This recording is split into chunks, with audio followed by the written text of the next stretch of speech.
Yeah, we've got these, they're green tablets with Super Mario on. So we'll take one of these. What kind of size are they, John, or any other features about them that people might be able to take a look at? Green half scored, about 8mm in diameter, Okay. with Super Mario on one side. So we're going to take a small amount of the tablet, and then we're going to test it with the marquee There's test. the marquee test. I'll let you snap that yourself, John. Okay. Being careful again with this, remember it's concentrated sulfuric acid, so we don't want to get it on the cells or on the clothes. Here we are, immediately dark blue colour. Okay. Probably added too much, but it's a very dark colour, so that's a clear positive marquee test. What does that test tell us, John? What does it actually tell us? We dropped a crumb of that pill in there. What does this test tell us? I mean, we look at it. Factually, what does that say? It tells us that there's a compound in there that might be MDMA.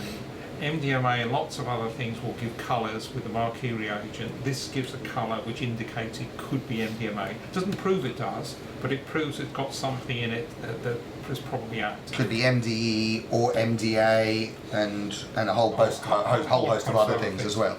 Yes. How often do you see those kind of things nowadays? MDEA, MDA, MDBD, MDBB. I can't even remember the names. There's so many of them. What's the likelihood of those other MD kind of drugs appearing? At the moment, very rare. I mean, just about every ecstasy tablet we test these days, if it's got any of the active compound in, it's got MDMA in it. So in most cases, when a test tests positive with the marquee, it says that it has MDMA in it. But as we've seen lately, the mixed pill phenomenon is something that has been concerning users and something that we have seen in post-mortem toxicology. It has actually been present where people have had MDMA and also PMA, or sometimes PMMA, which is another drug in the same family, but which gives concern or raises concern for some clinicians and for some users. Oh yeah, absolutely. I mean, this test doesn't tell us whether there might be something else there. We can do some other tests. Well, we can do other tests. Well, what tests would you like, John? Here we've got the MEC and the mandolin as well. Which would you like to try next? Well, let's do the mandolin test, shall we? And Okay. see what that gives. So the mandolin test, that is this one here, this rather Day-Glow looking tube. Yeah. And so the mandolin test, what would we expect to see if this pill, as well as MDMA, if this pill had PMA or PMMA in it, what would we expect to see? If it had PMA or PMMA, we'd expect a sort of greeny colour. But if it's got MDMA in as well, we'll get a blue colour with the MDMA. So Okay. Does the MDMA one take trumps? Well, I don't know. It depends on the relative amounts. It depends how much of each is there. But let's do the test and see what it shows. So we're testing now to see other drugs in there, and this test, the mandolin, will show us what else is in there. Well, this has given us a dark blue colour, which is also the colour we'd expect with MDMA.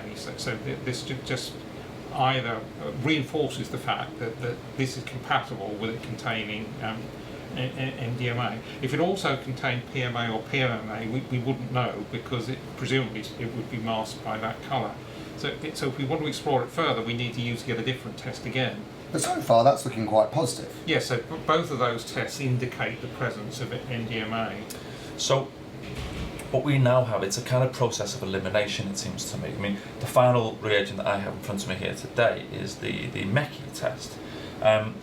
Now, what would the two different reactions be? What should we just test it and see what happens, and then we can kind of do our ready reckoner? So this is like colorimetric algebra. Yeah. Like, you really need to be on the ball for this. Absolutely. It's the kind of thing that perhaps you want to do when you're sober and when you're in a well-lit place rather than, drunk in a nightclub. So there's a whole lot of behavioural stuff around pill testing, I think, that's really important as well. And also the colour of the tablet before you test it is quite important too. It's difficult to get this to Could people dye a tablet to mask a dodgy reaction with a drug that might have like PMA in it? I guess they could, but I don't think they actually would. Okay. So we've got this test here, which is what colour would you call that? A sort of dark blue colour, do you think? Yeah, I'd say it looks pretty much quite similar to the other ones, really. I mean, dark blue. So that's the MEC test. Yes. And that's showing again. It's looking like it's got MDMA in. Yes, absolutely. There's a sort of greeny tinge to it, and if we look at our colour charts, that's exactly what they show. I mean, we've got 3 dark colours, green, blue, Yeah. blacky, brown. I mean, I'd say that's pretty confidently a pill that's got MDMA in. So I'm feeling fairly confident that would be an alright pill to take. I don't know how much is in it. So all of the tests we've done are completely compatible without containing MDMA. Good. The problem is we've analysed it by GCMS and we know it contains PMMA as well.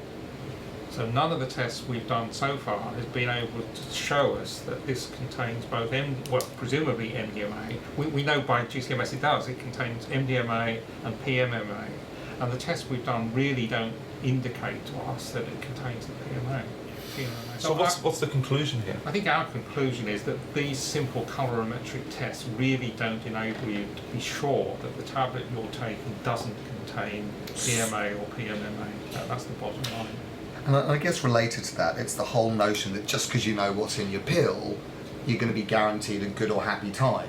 Yes. And so, and that's just not the case, because the toxicity and harm related to drugs is the drug, the dose, what else you take, what you do, where you are, underlying conditions. Yes. And so I guess that one of the issues is not to become distracted by content.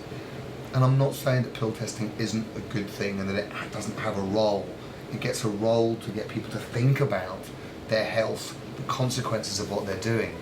But it certainly seems from the things we've done today that there's real limitations to what it intended. Yes, I agree.